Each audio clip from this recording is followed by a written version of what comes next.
Assalamualaikum warahmatullahi wabarakatuh. Alhamdulillah, wassalatu wassalamu ala rasulillah wa ala alihi wa ashabihi wa mawalah, amma ba'du. Kaum muslimin, kaum muslimat rahimakumullah.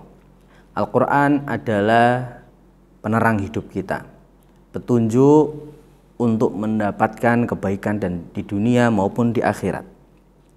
Tapi kita sebagai kaum muslimin sering terlena, bahkan melupakan Al-Quran.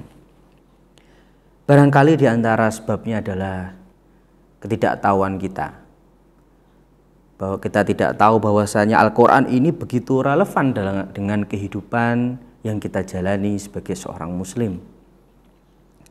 Contohnya, ketika kita dalam masa yang berat, masa pagebluk seperti ini, masa pandemi penyakit yang luar biasa menjangkiti seluruh aspek kehidupan kita dan memberikan dampak baik besar ataupun kecil kepada semua yang hidup di negeri kita, Indonesia.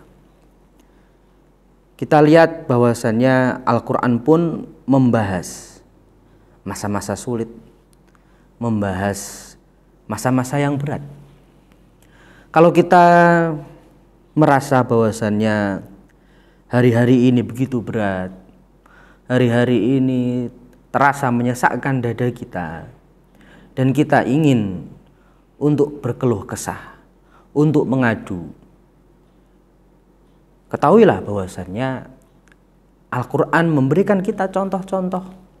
Al-Quran memberikan kita kisah-kisah tentang para rasul, tentang orang-orang soleh yang juga sama dengan diri kita sekarang yang mengalami atau tertimpa musibah.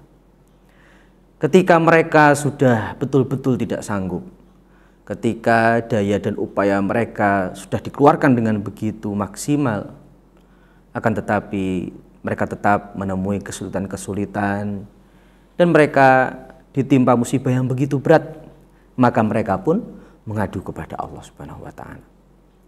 Kaum muslimin, kaum muslimat rahimakumullah. Contohnya dalam surat Al-Qasas ayat 24. Surat ke-28 ayat 24. Allah Subhanahu wa Ta'ala berfirman, A'udzubillahi minasyaitonir rajim.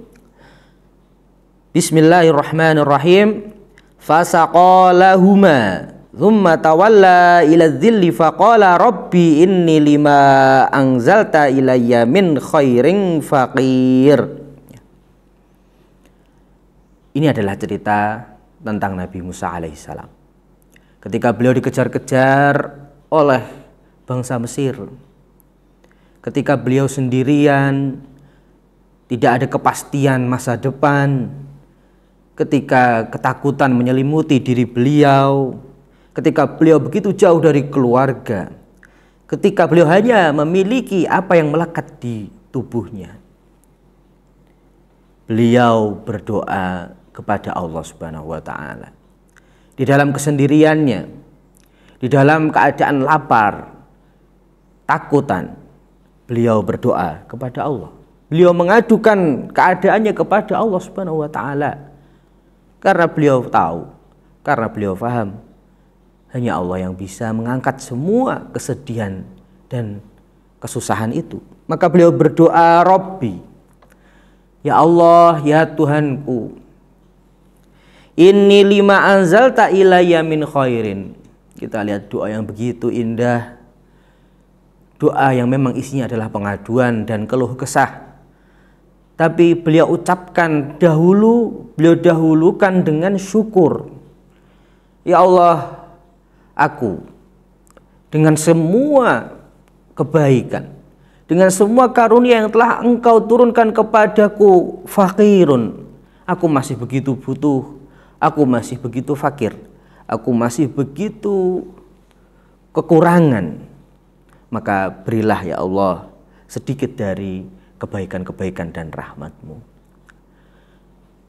Yang luar biasa lagi, kaum muslimin dan kaum muslimat sekalian, doa ini beliau panjatkan kepada Allah Subhanahu wa Ta'ala setelah menolong dua gadis yang harus menimba, yang harus mencari air untuk gembalaan mereka berdua, karena ayah mereka berdua yaitu Nabi Syuaib tidak mampu lagi untuk menimba air.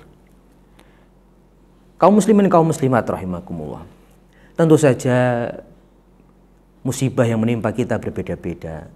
Tentu saja efek dari masa pandemi ini memberikan efek yang berbeda-beda kepada kita. Tetapi ingatlah, Allah Subhanahu wa taala Maha Pemurah. Allah Subhanahu wa taala Maha Pengasih dan Maha Penyayang. Ingatlah bahwasannya Allah selalu memberikan jalan yang terbaik untuk hambanya. Maka mintalah kepada Allah, maka berkeluh kesahlah kepada Allah Subhanahu wa taala. Dan marilah kita sama-sama semakin mengenal Al-Quran. Bahwasanya Al-Quran itu begitu relevan untuk kehidupan kita sebagai seorang hamba Allah. Semoga kita semua, khususnya di bulan Ramadan ini, semakin dekat dengan Al-Quran.